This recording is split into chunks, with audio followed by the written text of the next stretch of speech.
Commissioners of the Hardwick Electric Department is meeting on Tuesday, June 24th, 2025. It is 6:08 p.m. All commissioners except for Miles Kenisher Koch are here, as is Sarah Briggs and Beth Essery and Jake Lester. Jake Lester is person from the public. Here. Are there any modifications to the agenda? I have one request to the executive session is just to add in personnel, and personnel. That's just separate. If it's separate, it's a separate executive session. That's can't combine. Add an executive session. Personnel. I'd like to make a comment at the end. If it can be a general session. Before we adjourn.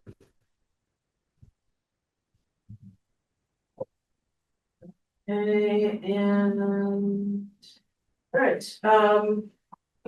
So the first item is approval of the minutes of the meeting of May 20th. Are there any? Is there a motion? Move to approve the minutes of May 20th. Is there a second? Second. Any discussion? All in favor? The minutes are approved. And so Jake, is there any comment or anything that you wanted to make? Or questions, yeah. Or I mean, I'm just, if you're gonna introduce myself, I'm Jake Lester, as you heard. I work for Power and Water Grid, energy storage company. Live in Hardwick. I've been in East Hardwick for like close to 6 years. Curious about, the function of the commission. Have in the past,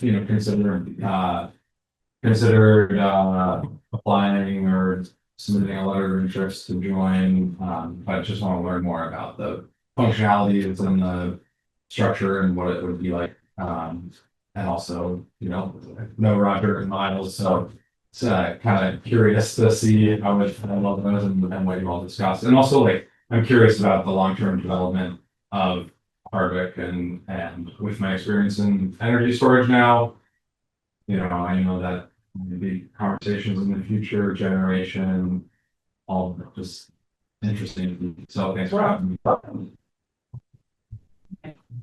Okay, so first item of business is an update on town select board. That's the town appointed. No, so it's it was just to say that they are supposed to appoint at the July meeting, the first July meeting. And so here is also an opportunity if you wanted to share. But they were supposed to appoint in July, and then we will need to establish the schedule for the rest of the year. They've requested that we establish the schedule for representatives from Hardwick Electric to attend select board meetings. So No, they were supposed to appoint somebody this month. well, they're meeting on Thursday, so it's possible. Well, if you're interested, Jane. I believe that, Eric, it'll be held. submission of letter of intent was for June 30th, correct? That's what I believe. Yeah. Oh, Yeah. did they say for June 30th? That's my recollection from Yeah, from the minutes from. Well, then you've got time. And I also recommended visiting first, okay. so. I'd like to bring up this select board meeting on Thursday. I'm supposed to be there to represent, and I'm in the hayfield. I won't make it. Okay. Is there somebody else who can go to the meeting on Thursday? I can do it. Okay, great. And I guess if it's possible to perhaps someone at least for the July meeting to commit for July and then perhaps at our meeting. What's the day in July? It would be the third Thursday. Yes, I believe, right? yes. That's good, guys. Did you do 15? No, Thursday, 17th, so right after. 17th. Yep, sign me out, I'm overdue, so. And Thank you. that's 6 p.m. I know I'll get more. Correct. information. This and that, I will send out reminders. Roger, the select board usually Yeah. has, times on their agenda, so you might probably don't need to be there, right? Yeah. Okay. The next item is, Sarah, this is your item.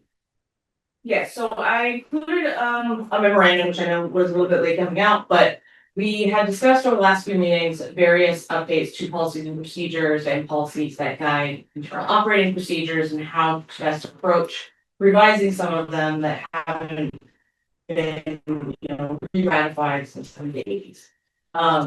It's a pretty big task and I'm hoping to get a couple representatives from the board to volunteer and be part of a working group to really go through that, prioritize specific policies that we think should be addressed first. I don't want to do that in the vacuum. Having only joined in January, I don't think it's appropriate for me to really direct that and not come with, some background and input from the board.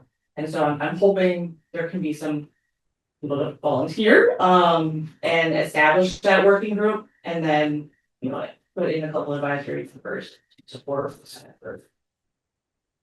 I've thought about this a bit since you had flagged for us the deficiency. And I characterize it as important. We really should, we're deficient if we haven't got up to date policies in place. But it's not, even though it is important, in my personal view, it's not super urgent relative to other things. So my suggestion would be for you and Beth to go through it and sequence it. Decide what do you feel in your seat or Beth feel and the things she has to do. What needs to be, what's really a problem? If it's a policy where it's affecting HR and it's creating confusion and it's creating unhappiness and, that would kind of rise to the top. If it's something that affects accounting, that would rise to the top. And then just chip away at it. And give yourself a good, honestly, in my view, if you said, hey, Board of Commissioners, this is going to take me 2 years. And here's a sheet, I'll update you every month and tell you where we are in the journey, what we're working on first, second, third. I think I would nominate that as a sensible approach. And the reason I say it is that your job is going to be full of things that are both urgent and important. You're going to have things where, they just got to get handled. Right. The house is burning down if you don't do it. And we'd hate to have you, we'd hate to have you feeling like you're not doing your full job if you're not updating all the policies and doing all the stuff that has to get done.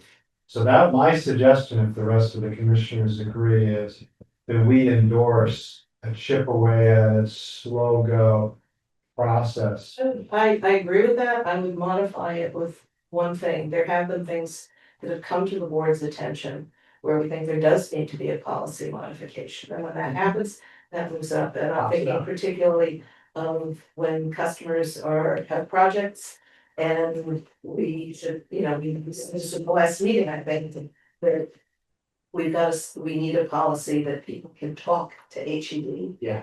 Before they pay their $250, And get information back. and get information back, and I'm hearing that has not been implemented. And that's distressing. Well, I think that's not in. There are still some customers who are aggrieved by policy or the procedure that's in place right now. We have been putting into place over the course of the last couple of weeks, in particular, a more project scoping mechanism. But there's very real cost and time in staff and resources put into a full cost estimate. No, I'm not. Which I know, and I'm, can I Sarah, finish, is just that we are trying to establish a scoping structure. So that someone can say, this is what I have in mind, these are the sorts of things I'm considering, what are my options? And it is not binding, it is not a dollar, by the penny work estimate. But we can at least say, these are the 2 different paths that we recommend. based on a site visit, a 30-minute consultation, whatever it is. And then say, these are the cost drivers, these are the estimated average costs for a project of this size. And then when you're ready, submit the application, your $250 and all the supporting documentation. So what would prevent us, I hear you were going with the bigger form. This is the, nip this one, simply just at the top of the pile over down. What prevents us from having a vote in the moment, even though we don't have a written policy in front of us yet? We say the verbal description of that approach is now going to be our temporary policy, and it's going to be put in writing, and we are asking the general manager and the staff to follow that policy now. And then that's, it's not done, but from the public standpoint, the aggrieved public, they don't need to be aggrieved anymore, we got a good approach, we're doing it, and we'll paper it over. I know, I'm fine with that as an approach, but I think it needs to be crystal clear that we should never be telling a customer that they have to pay $250 for it. Now, 100%. point 100% agree. to that, it involves man labor. It does. If he has to do a site visit or whatever, and people in the office, but if the project goes forward and the 250 is not used fully, it also, am I right, goes to the project as part of. Someone's thinking about doing something. They want it, they have some questions. I don't know what it's gonna do, whether they're looking for a site visit, whether a site visit's needed. It depends on what it is. But people should not be told we can't talk to people. To me, that's period.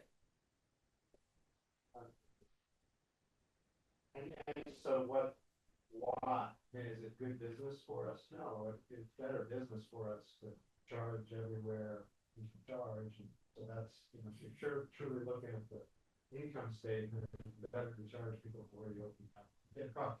But we're in the business of being responsive and being part of the community and being helpful. So I think we put the P&L profit and loss statement behind us. Well, and I think that's my question, so that if they, to me, that's the policy, is that there are certain services provided to encourage growth and service to customers that are going to be embedded in our costs. Not directed to that to me is the policy, right? And then implementing the procedure to offer how that works in practice is a little bit different. So for me, I think it's important to differentiate the policy, the guiding policy for me is that some costs need to be embedded in our overall operations instead of passed directly to the customer, including work orders, their job estimates, and actually scoping out projects to all, the very specific details. But we're not talking about giving a written project scope cost estimate for free. We're talking about just giving feedback and then explaining, this is what you should make in your decision. This is gonna be costly, medium costly, not costly at all. It's gonna involve a transformer, it isn't. Give them information, tell them if it's bigger than a bread box, and then say, okay, does that help you? So now you know, if you wanna go forward and get a written estimate, you gotta pay the $250. That's what, I think that's what we're proposing. That's exactly. Does that feel like what you're doing? I mean, I guess I think the logical next question in every customer is, well, I need to know how much it costs to know whether I want to go forward or not, which is where the ballpark estimates are a necessary part of that, and documenting it on our side creates that trail. So then we know going back, Yeah, we but had a I'm like, conversation. yeah, but you said. right, and there have to be clear caveats that it's non-binding estimate, this is broad based, if you want a more precise one, that's when you have to actually get into appropriate sizing, selection, scope, and cost. From a business standpoint. All the time. Really? Yeah. This would be just upgrading what they have? Upgrades, building new structures, and modifying existing structures.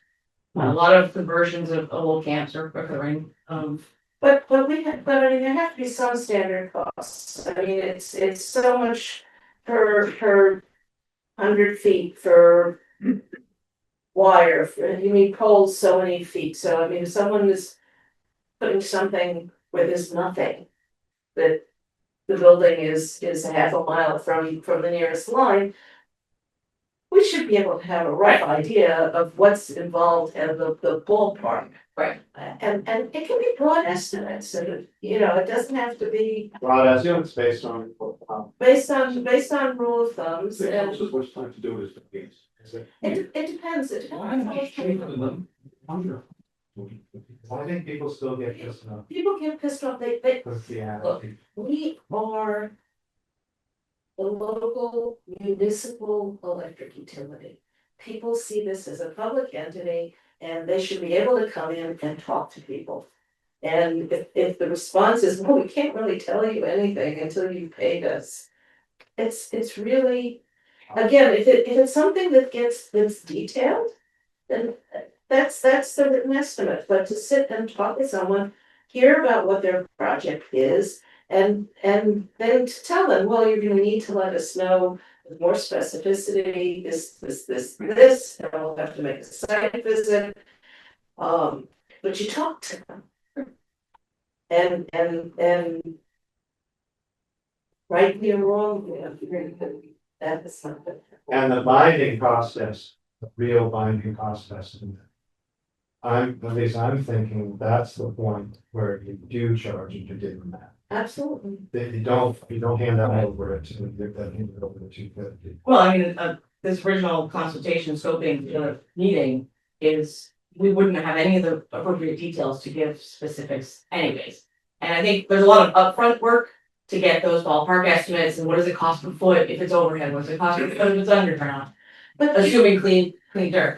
But you don't even need to necessarily have to tell people it's gonna cost so much per foot. You can say, if your project is in this sort of situation, then we're gonna, then we'll be looking at these kinds of things, and that's gonna cost more than if it's X, Y, and Z, without getting granular on it. Well, I mean, like I said, I think people want some sort of ballpark dollar figure, and in order to do that, I think the most efficient, effective way is to establish a per footage or sort of construction type. And then anybody on our staff that's in light crew or anything can actually use that to estimate and provide an answer. And that's fine if it can be done quickly. But if it's gonna take 3 months or 6 months, So of the last 20 people that came in asking, how many didn't go ahead with the projects? We have ones that have been sitting for years. We had, just today, there were site visits with a customer we've got back out there 5 or 6 times over the course of a couple of years, and they haven't quite, committed to one way or the other. I think we're almost there, and it's okay, I understand, things change, which is why I think it's better to provide a ballpark so people know one way or the other if it's feasible, and then let it go, right? And they can decide and also point them in the right direction of, if you need an electrician, if there's an efficiency one, I have a whole list of them, or the Chamber of Commerce, there's a bunch of different mechanisms and resources that aren't us that need to be leveraged, instead of just saying, we need to go find an electrician. Don't throw in ballpark because people latch on to them. Well, Oh, the $8 is 22, what happened? I'm not Yeah. paying 22. there's lots of caveats, like I said. yeah, but Cap, if you really don't have a pretty good idea of what the number's gonna be, well, you're better off not putting out a number. And I say this having had the experience of a contractor giving me a ballpark and then coming back with a number when it came down to it, that was 50% higher than the high end of their ballpark. That's exactly right. In a situation, you don't know if you end up having to do clearing, if you have to obtain right of way, access to, and there is no such thing as cross country. Line building anymore, it's all gonna be accessible from roadside, which is one of the standards we have here. And, if it doesn't fit within the town right of way, then right away from a neighbor, and which may not even be granted. That's an interesting, are you saying that if somebody has a larger property and they're building a That house? has happened on, Circus Marcus Road, a lady is building down the road and she wanted to, have power and then can't get it there. Neighbor says, you're not cutting any of my trees, you're not, you can't put it in a ditch. as a buried Is underground. she landlocked? What's that? Is she landlocked? Yeah, she is, basically. She's got road access, but I mean, she's got people between her and the last point of power that we supply. I don't know what the thing is, but Yeah, there's no way to get there. Yeah, it's also the situation. Yeah, and that's what happened. Our ballparks are hard to give. They're hard to get, right? Roger, did you wanna make a motion or? But I'm kind of looking at Sarah for how to shape it. Listening to Reno and, you know, so that what we pass, if I make a motion, I want it to be something that's helpful to Sarah and the team. And accomplishes what we want for the public. So what do you think would do that, Sarah? I mean, I think there's a couple ways to apply it. One is to, adopt some sort of policy statement that says Hardwick Electric will provide some degree of service and support to customers pursuing projects before entering full Right. process or procedure for an application of service.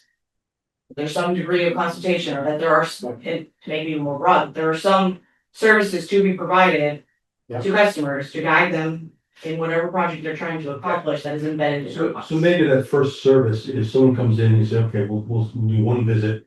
We'll look at the particulars that we can see and we'll tell you what we think, whether it's good, bad, or indifferent. That usually costs more or less money.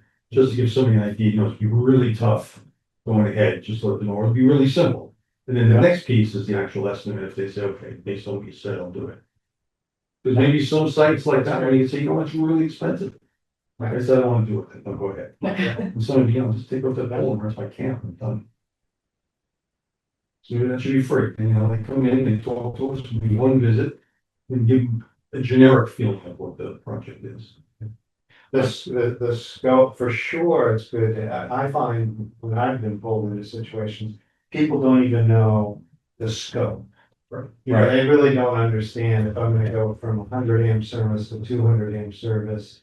And it's an old transform, it's gonna involve a lot. Yeah. And so you can at least, without getting down to specific dollars, you can have them understand. But basically, that's what has happened. If anything that has come up in that situation comes back in, the size of the transformer is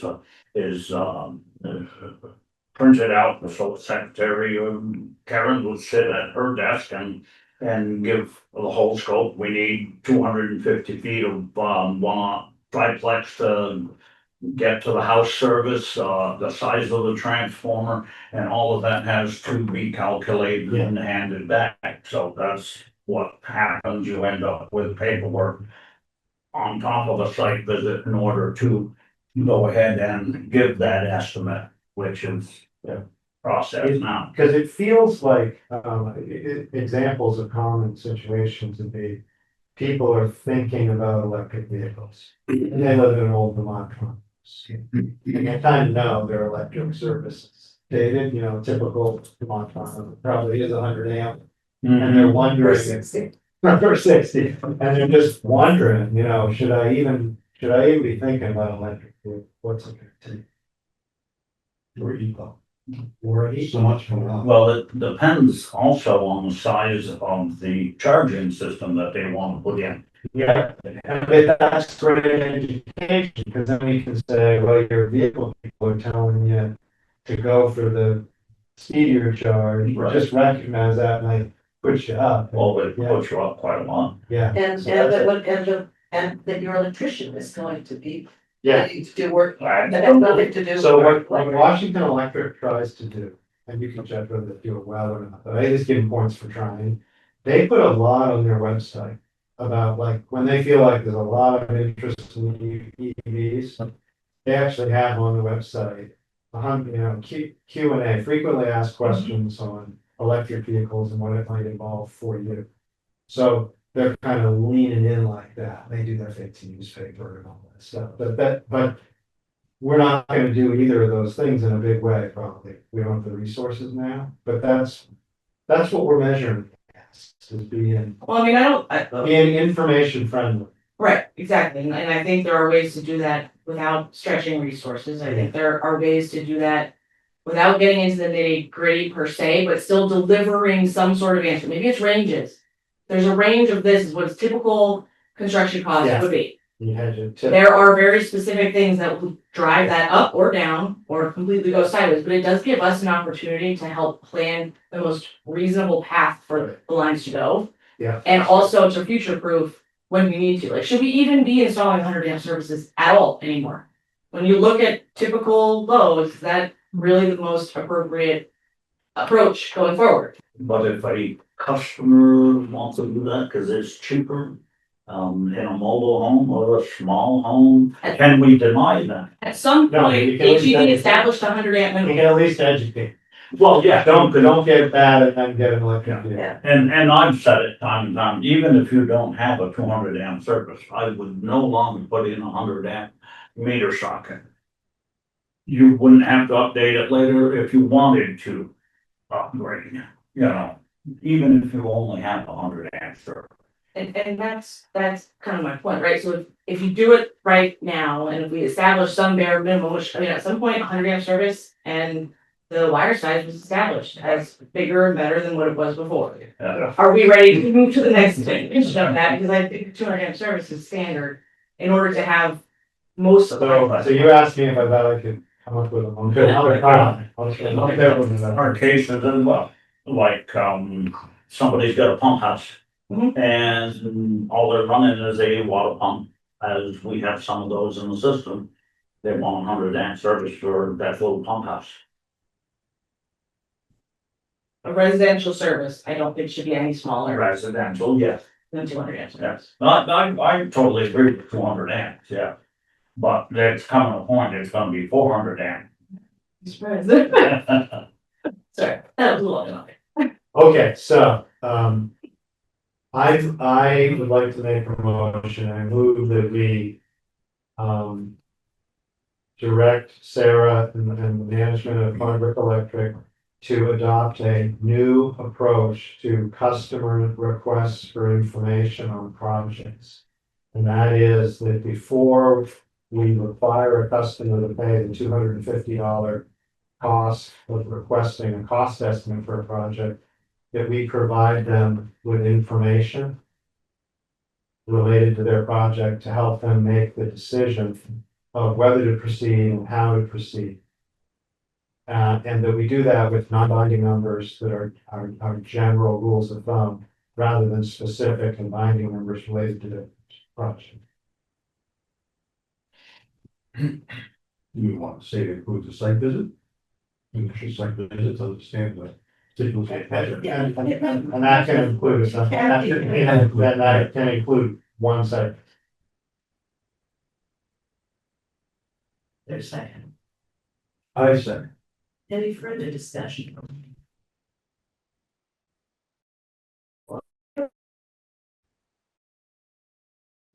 this all started because Sarah had this list of things that she wants to do. And you picked out one, but I think, I think we should do is, there's a lot of work here to do, and we're walking down with it, but maybe there's 3 items, say, like one is 2 more that are critical.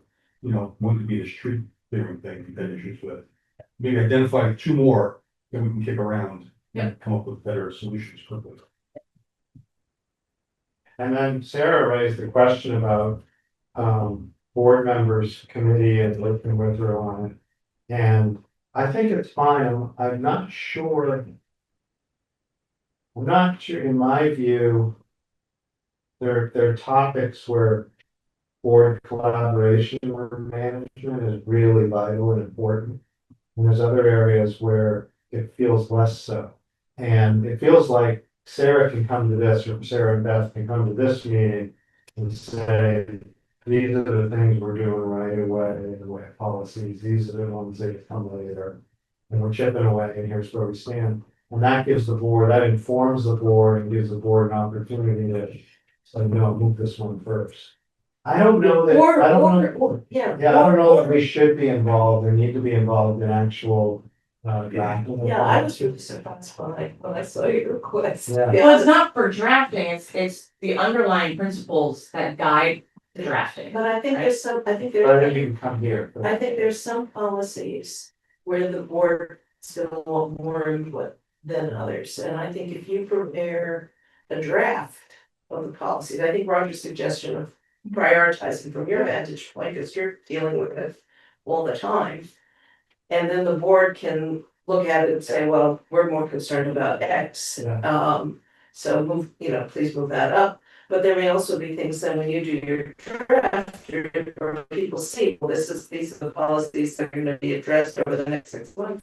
People who are concerned about particular things will, I don't think anybody out there, people will. Our discussion of custom projects just reflected, I think, what I'm worried about, and that is that if any one of us had been your volunteer, sort of come in and work there, we wouldn't have had this full discussion, and I think everybody talked here, and we got different points of view. You got engineering expertise, you got specific Hardwick electric field expertise. I don't know what our expertise is. Yeah, and then we talked, you listened to all of us, and then I think we came together the way we're supposed to. So that would be actually what I'd recommend as a model. And particularly if, then it allows you to, if it's urgent, get off and running without the policy actually used to writing. But then when you put this in writing, I'm finding it out. Right, just one thing, I think I'm gonna use last meeting's as an example, cutting down that tree that we're kind of in the dark bit. Right. They're reading, look, hey, you can't cut down a fruit tree. We know that, I didn't know I that. know No one knew, read them down. So what I'm saying is if you have like 3 items, you say, these are the 3 procedures I wanna do, maybe just highlight them in some form to all commissioners. And then they can think about them and give you feedback that they know is important for your great procedure, like cutting down the fruit tree.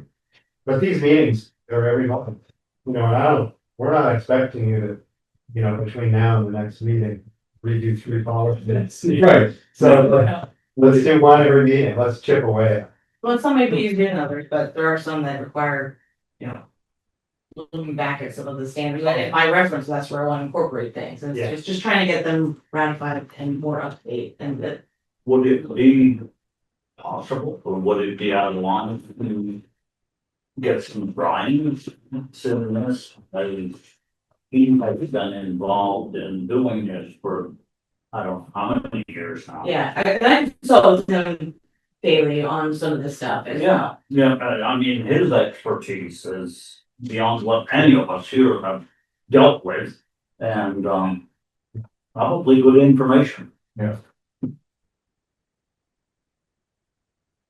absolutely, and I do connect with him daily on various policies and how can we operate within, the traditional mindset of, the conscious cost sort of structure, and also what we should there should be some degree of service provided as an embedded cost.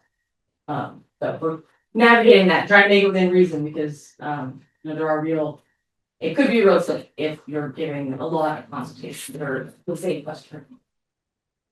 We are,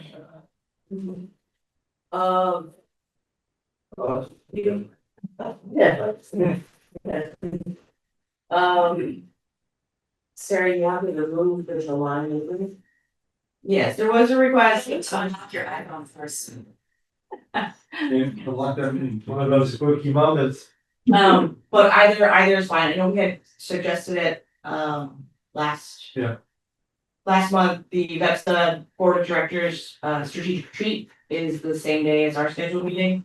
And that would be a full day retreat, and also by email, I advised that I requested Ken Nolan to attend the July meeting, and he will obviously be at the retreat, so that would be a conflict. So, yes, requesting to move to July 22nd. I have no opinion on that. I'll make a motion, we'll move the meeting. That's short time. Okay. In theory, that should work for me. Yeah. Please. I may not be here, I'm gonna do fish, but I think I'm back on the. Yeah, about that. Okay, moving on. Do we get a second? I think we just have one motion. Oh, Yeah, Second, There you go. Well, and I think I put it on my calendar, July, so what's gonna be now? 22nd. That's that good, okay. And you're all in favor? Right. Thank you. And so that will need to be warned in all the places. Okay, financial reports, any questions? Comments? Beth, thank you. The memo was helpful and Good. clear. good. What is, I guess my question is, you said the process isn't quick with FEMA. How quick is it? I actually had a meeting with him today and I learned this, that even after federal FEMA signs off on a project and says it's obligated, the state still has 4 to 8 weeks to obligate money. And we've actually had one project that's been obligated since January, and the state, we haven't received any funds for it yet. So that's where we are. Literally every week to 2 weeks, we have meetings with the FEMA folks to say, where are we? And in the regularly scheduled meetings, there's the federal FEMA rep as well as the state rep from FEMA that's involved in it too. So they're trying to run it up the ladder, that we've had several projects outstanding for quite a while that have been approved by the federal FEMA folks. So Is that the 600,000? that's not even officially obligated yet. That is a piece of the big A&E project that we have going on, that we got D&K that they're working on the design for now. So what happened with that was all of that money got rolled into this huge mitigation project. I came back about a month ago and I said, hey, we've got these components that are specifically the generator and turbine repairs that are not being mitigated, but because of the way FEMA had categorized things, it got rolled into this mitigation, which is still ongoing. I said, these are already paid. These were not mitigation issues. These were repairs, just repairs. And I said, oh, okay, well, we can get rolling on that money. I've got my numbers. I just say, folks, tell me where to give you this information. So we don't really know when. No, unfortunately, we don't. Recurring costs. And I'm just, I mean, I put this out to the other commissioners, because I'm not gonna have to deal with it, but I'm wondering whether we should be prepared either for, if we're gonna keep spending money on these projects, whether we need to be thinking about when we're gonna need additional financing that isn't coming from FEMA. And or whether we should be doing the projects. I mean, I don't know the specifics about where. Well, let me give you a little bit more information. As far as cash that's continuing to be paid, the 95% of the dollars outside of the Penstock project have already been paid. We're trying to seek reimbursement. The main thing we still have cash going out for is this Penstock that D&K is working on us for. And that wasn't a huge number. They have obligated 127,000 for the this first phase. Obligated means federal FEMA has approved it. Now we got to wait for the state to pay us. But that's the feasibility study. Right. Yeah. And then when we go to the next stage, then we'll come up with another number. Right now, the only outstanding balance we have on contract is about $4,000. In contracts we signed. Yes. Contract Work balance. We haven't started yet, you know, owing. Correct. Regardless- There is a small piece that one vendor still has a little bit to do on the generator turbine that's under contract. That's a small piece of it. The other big items from 2025 are really waiting for the engineers report and decide what to do there. Like a fence. Yeah. Well, some of the during the work can be completed as far as wet testing until. Right. Right, so. They can do all the repairs that they think it needs, Mhm. but FEMA is also aware that we can't do any final testing on it until we've got water flowing.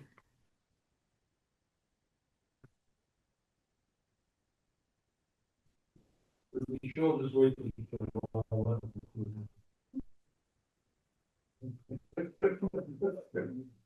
Let's get 3 in a row. I just need to be, because if I'm not, no, I won't get, okay, no. Okay, any other questions or comments on the financial reports? Okay, then we move on to the, things.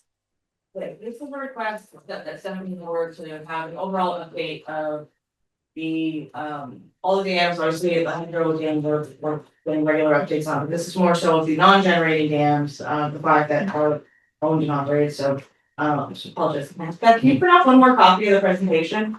Is this? This Is is it different, this is different, yes. Oh, that's, yeah, I just don't. Yeah. So. Last month, we, or past month, I guess, 2 weeks, we were notified by, the dam safety program that East Long and Wilton Macville are due for their periodic inspection. So they will be coming August 6th to perform that inspection, somewhat more in depth, over the course of the last couple of years after the floods. They did come out and did a graduate inspection, that's more so seeing if that it was overtopped, et cetera. So this lists the summary of previous inspections, and the hazard classifications are actually the determinant factor in what our registration fees are annually. Significant hazards are quite a bit higher in cost to register with the state than high hazard slight steps. I'm sorry, which is a high hazard worse or significant? Significant is worse. And so some of these key findings have been resolved or addressed from the rapid inspections or the last periodic inspection. But essentially all of the dams need an updated emergency action plan. They were updated by the same, in the same format in 2016, but I don't believe the emergency contacts and, key people to notify if there's an emergency have been updated since then. So there's some administrative back end work that needs to occur, as well as the operations maintenance manuals. Most of them do not currently have one on file, which is, no big piece. So that has been called out in the reports, as noted, and so I'm already working with, or at least reached out to one of our sister utilities who has, a dedicated hydro operator to see if he can help us, with resource sharing and help us get through some updates to those, make sure that they're up to date and meeting compliance. And again, the deficiencies or repairs have historically been funded either directly through HD or in collaboration with local stakeholders. I know that we have several local stakeholders at various dams that are have a vested interest, and so as we look through this, kind of identify where any additional deficiencies are, I'm hoping that we can utilize that same structure or partnership with our local community to get some of these projects funded to improvements. Well, totally have you heard of Yeah, that's. What's the, we gotta get rid of some damn crazy, it's so responsible, I mean, This- words like significant hazard. This is such, There's no reason for HEB to have any of these if you know that's a generating power. These dams. But I can say, and if there are stakeholders who want the dams to remain intact because there's recreational facilities that they want intact, they can be given an opportunity to take them over. I mean, the other is licensing, are any of these licensed in terms of any FERC licensing or None of them anything? are purchased. So none of them are furniture. That's what we're doing. But. There's no reason from our ratepayer standpoint for our ratepayers, other than, you know, to continue to pay to repair or rehabilitate. These dams, unless it's cheaper to do that than to remove them, which may be true. Well, but To decommission. before you brought up remove, in many cases, there are constituencies that would be delighted to take them over. I don't know if they would, well, push comes to shove. Yeah, and they know the numbers. Yeah. But they're at least expressing as if Yeah, they no, seem to want control of the and if they, Caspian Lake. yeah, Yeah. and if they do and they want it, you know, we have issues, specific issues, for example, Caspian, the town has an interest in the beach. And I think what I've heard expressed in the past is that if there was any transfer there would need to be provision that residents of Hardwick continue to have free access Mhm. to the beach. Mhm. But those would, you know, those kinds of things would be a case by case thing, but I But in a value of that piece of property. It's just crazy what Hardwick Electric can turn back into their rate payer. The value of that beach is millions of dollars. well, it is if somebody put up something private, but it isn't if it's remains public beach. But that's the market value. But that's the question. Should Hardwick But that's- Electric let it go? But that's gonna be up to the town. That Yeah. will, at the end of the day, that will be up to the town, Yeah. because Hardwick Electric is part of the town. And I can't imagine the town agreeing The They state, monetize it. to monetize it. the state would also have a great interest. As a boat launch that they don't have on Caspian. Yeah, no, there are multiple stakeholders, there's no question. Well, my point is simply that repair or rehabilitation would seem to me to only make sense if we have no other Right. option. So I'll make a proposal that we look at the outcome of the August inspection. And then at a future meeting. After the August inspections, we come up with a game plan for all of our non-generated dams. You know, and maybe with Caspi, start with Caspi and initiate the discussion. And we just work through it. Yeah. But it would be kind of nice to see the August. Yes. Yeah, I mean, I think being able to identify or get those reports from the dam safety program to say, these are the deficiencies and things that would need to be done in order for it to change its status or you know, Yeah. rating. And then work from there, because the valuation of a repair, replacement, or even removal is not something that any of us could do here, right? So that's gonna be a consultant or contractor look at the value or the cost, and so.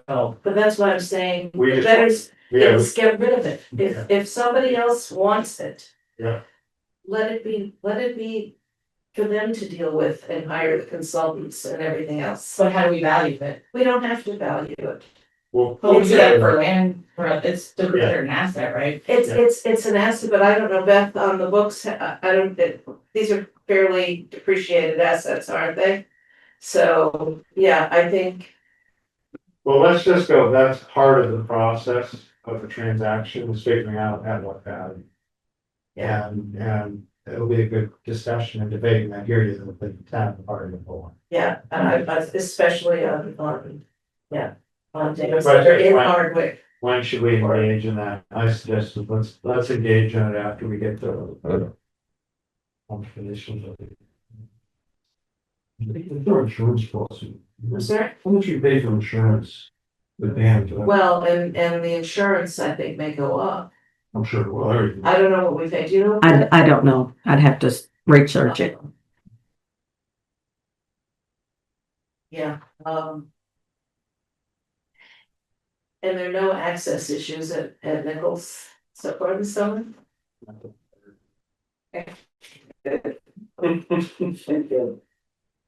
Um. Okay, anything else on dams? Okay. I think just looking at the following, have people gone through the reports that Sarah had, is there anything in the packet that wasn't in the emails, but not? Don't believe so. Correct, I'm sorry, Beth, did you say? correct.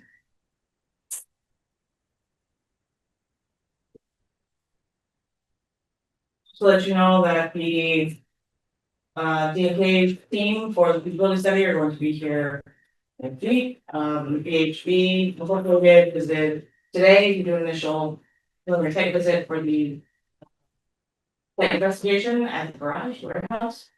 So that is moving along. Both affairs, there's just some additional updates, some good, wins as far as helping meet or resolve customer issues that have been longstanding.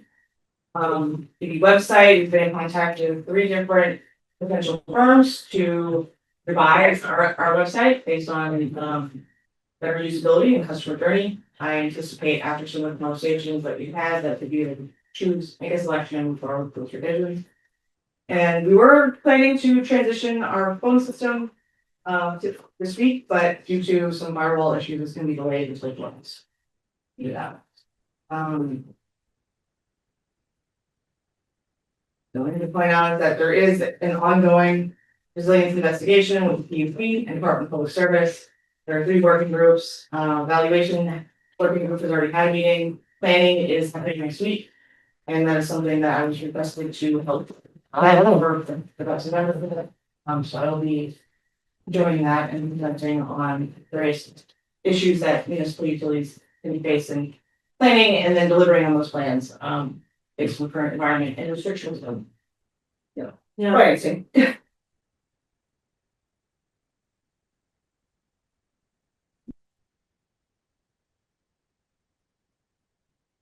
And there is the extra presentation here that's in red color about various outages, the trends through the year. I know the last few weeks have been high winds and trees, and so we're using that information to develop a project plan for a couple of the circuits that are trouble circuits, and also to meet some of the growing distributed generation envelopes that are occurring. I'll mention some of the data on the outages does not look right to me. Some of this is extracted from just the outage tickets, so it's not going to be inclusive of. I'm looking at in the report for the 27th of April, okay? And it lists the outages starting at 6:01, and my data is it started at 6:01, because I was affected by the outage. And I don't think it was just one customer, I don't think I was the only person who was affected by this. But it didn't last 2 hours and 8 minutes, it went on until 9:52. The reason I have a device in my house that actually. So those ones weren't the full outage, that was a hazard outage, so that may have been reporting specifically. The fire hazard, the customer reported it, but I hear. Yeah, and some of the other ones too that I had kind of looked at that were on. Or that chart, a different chart, but. None of our data sources are particularly perfect when we're working through many different mechanisms and have no direct OMS system, which. I mean, the other thing is with outages. Is these outages happen, there is nothing on our website saying that there's an outage, there's nothing on Vermont outages that says there's an outage, even though the website sends people to Vermont outages to see if there's an outage. If we have an outage that's lasting 3-4 hours and there's no information at all, that's not a good thing.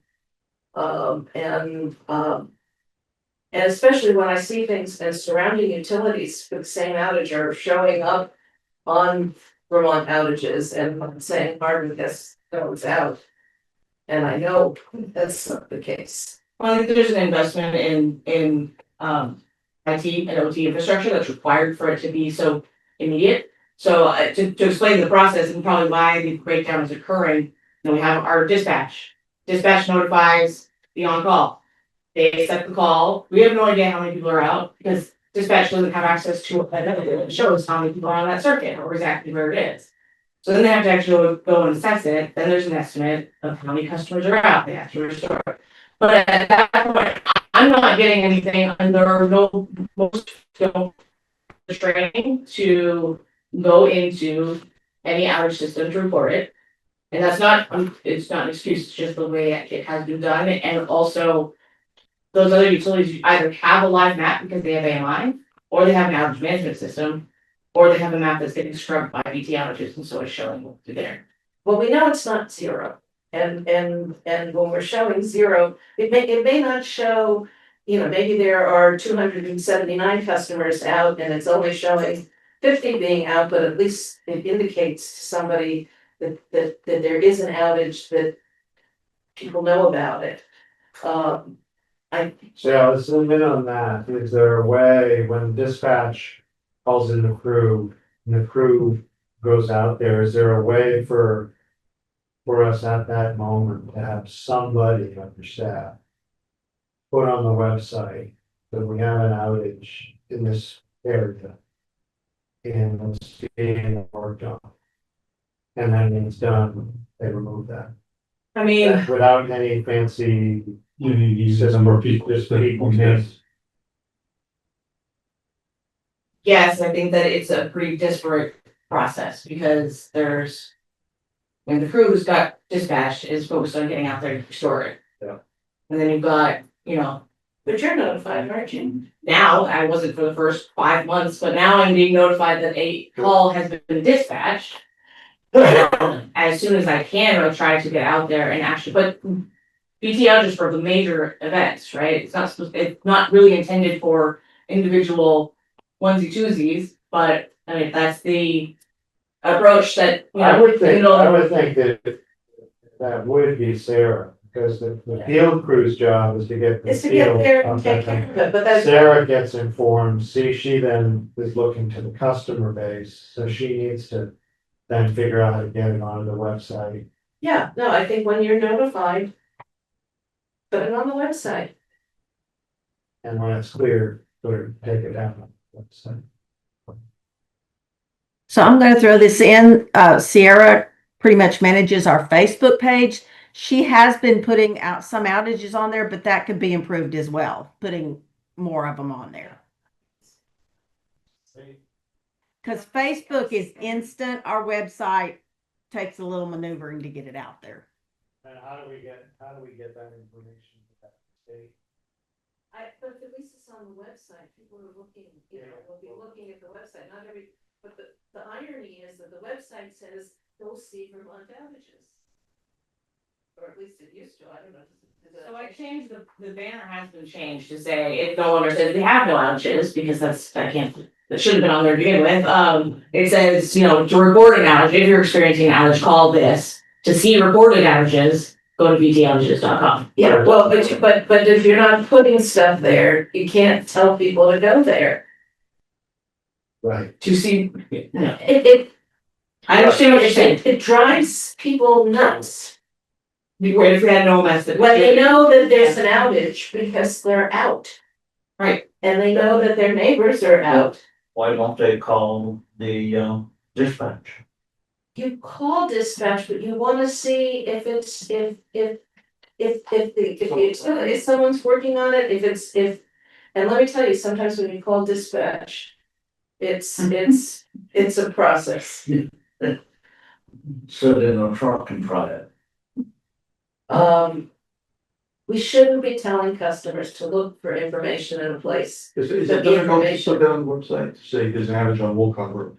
I mean, it can be that generic. Yeah. But I'm asking, is the website easy enough to? Not really, but I mean, Okay. if it needs to be done, then figure out a way to make it happen. But right now, Partially, I why? didn't have face.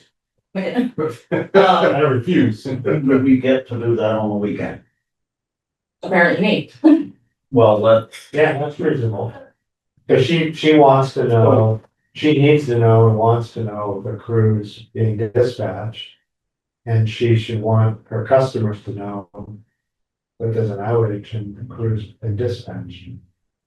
Do you have a radio at home? I have one that works periodically, I mean, it's one of those sorts Yeah, of I'm things, just saying that. but yeah, I mean, that's. Very helpful in the sense of knowing that a crew has been dispatched. and- But if you miss hearing it, if you're somewhere in another room, then it's kind of, Yeah, no, yes, it is a lot more complicated. I'm not making excuses, I just think that there No. needs to be backups to that, because I'm, you know. Yeah. If I were to have to take over the dispatch, that's without, you know, having Brian around, to be honest. It's not like I can say, okay, well, all these different circuits are together, I haven't been here long enough to possibly know where all these circuits are feeding off of each other, and we don't have the map yet, so being able to see it visually is a challenge. But I'm not saying it, and so I think that that's something that we obviously need to improve upon. is there anybody working on a circuit map? Or? Yeah. There is, okay, Yeah. that's a wonderful thing, Yes, because that'll bring up a lot of information that we're talking needs to happen. correct. Yes. That's part of what the system study with PLM is accomplishing. And sometimes when you call. If you call the main number, it'll say somebody's put on something that says there's an outage. Sometimes it says it's in Hardwick and Craftsbury. You know, at least you know that it's a general area, but then you go on the website and it tells you to go to Vermont Avenue. So another component to that is what something was brought up at the last meeting is within our current billing software, there's a messaging system that can send out emails and texts. So we are in the process of testing that right now. So we can use, and that's something UPN access to our billing database, and we can run that. So I'm working on that right now, testing that. And so that would send out an email or a text message. If we have a customer's email, yes, it will send that to them. We don't have everybody's, but that's another process we're working with our customer service reps.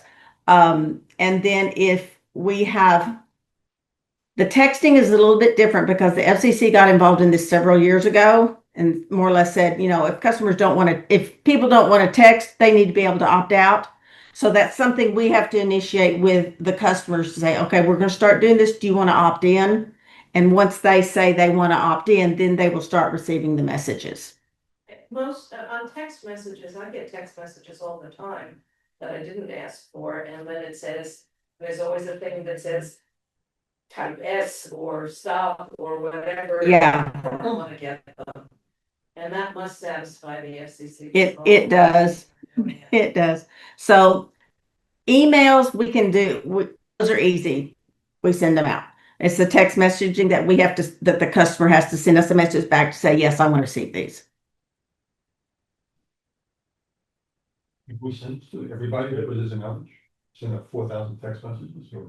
And Beth, is there any, remind me, I thought that there were some restrictions on being able to isolate certain sections of. We can isolate them as long as we have the data, as long as we know what data to tell the system, like we want people on this cycle or the certain data fields that we have stored for each customer or each location.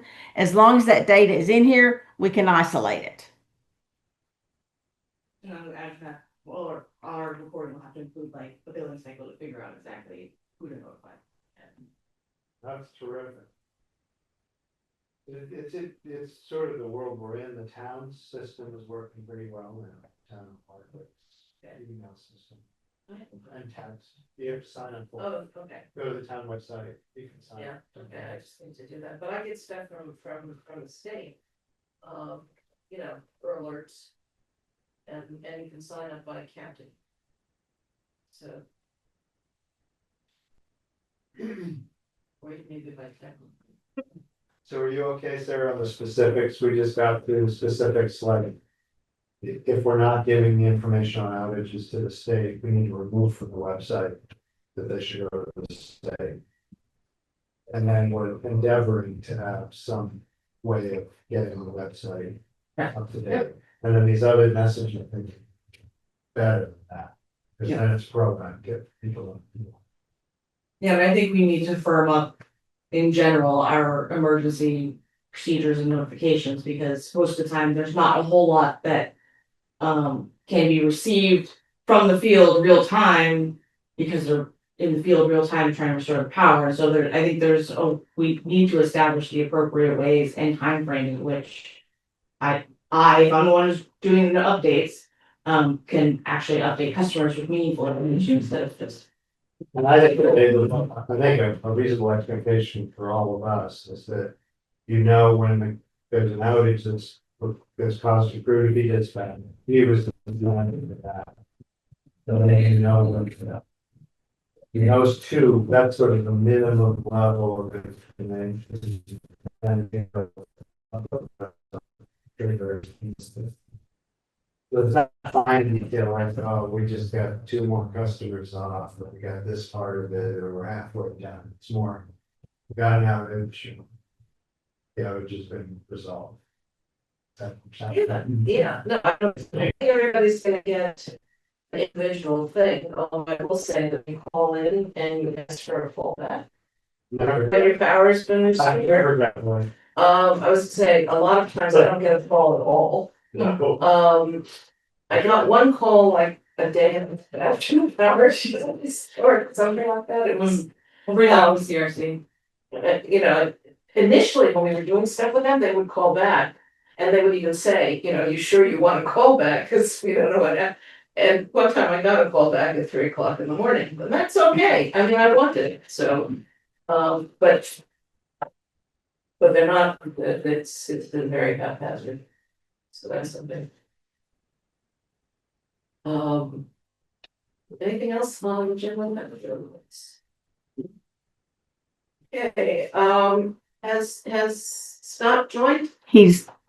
I haven't admitted him yet because I was gonna wait till you did the Yeah, and then. go into session. We'll need to bring that in here so we can see and hear Scott. Okay, he won't be able to get you all in it anymore. Hang on. Do you want to go ahead and go into executive session and then I'll stop the recording? So going to. Send me a letter. Thank you. Take care. Okay, it is 7:16. And we are going into an executive session. Pause. Okay. All right. It is, okay, I move that we go into executive session to discuss a matter, the premature disclosure of which would prejudice the interests of Hardwick Electric Department. Is there a second? Second. All in favor? Okay, so it is 8:04 PM and we are out of executive session. No action was taken. I would like to make a motion. I move to ratify the collective bargaining agreement as amended between HED and IBEW Local 300 and as reviewed by the Board of Commissioners on June 24th, 2025, subject to and contingent on ratification by the bargaining unit. Is there a second? Second. Any discussion? All in favor? Aye. Motion passes. Okay, great. And that's on its way to you. Okay. Thank you so much, Scott. It was a pleasure. And I will get this over to Jeffrey and let him know what's going on. And hopefully we will hear back from them in early July that it's been ratified. And then Beth can finalize things with NRECA and do all the other things we need to do. Okay. Thank you Thank so you. much. Okay, everyone. Good night. Take care. Bye-bye. Well, he Okay. does a great job. Sounds true. He's terrific. I've been dragged through a lot, many of these when we leave it council or almost never that He was, struck. he's like the native labor lawyer. And the fact that he knows the lay of the land, Yeah. kind of knows what's fair and what's Yeah. reasonable. Everybody else is doing. Yeah, he's been, Yeah. Yeah. Okay. yeah. Pretty And good. he hasn't fully retired. Put camera back. Okay, Well, It doesn't matter. We're gonna- okay.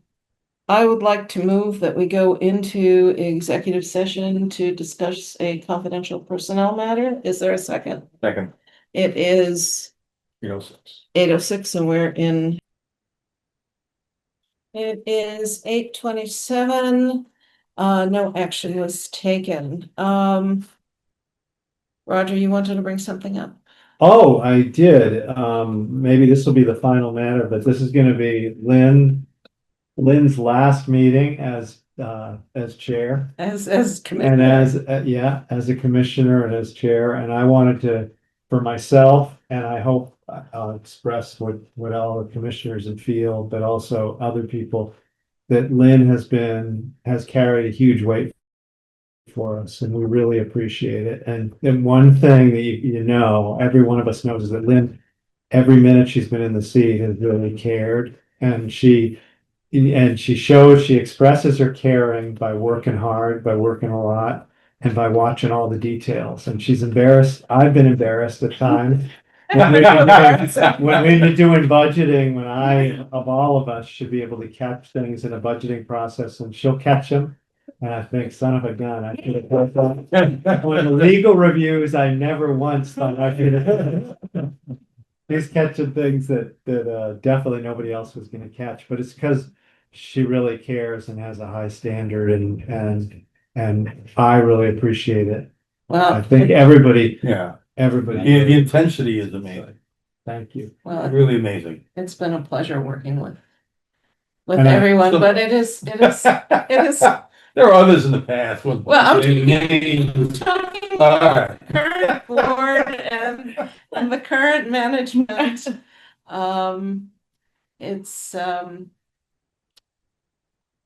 It's been good, but it's time. It's time. It's exhausting. Well, I hope you'll do more things with the town too.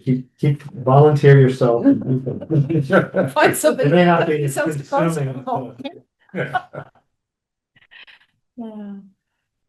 Anyway, Thank thank you. One last time. The minutes. Oh, the minutes. No, excuse me for being on that. Airlines. Okay, today's June 24, 2025. Is there any further business? Nope. Is there Motion, we adjourn the meeting. any objection?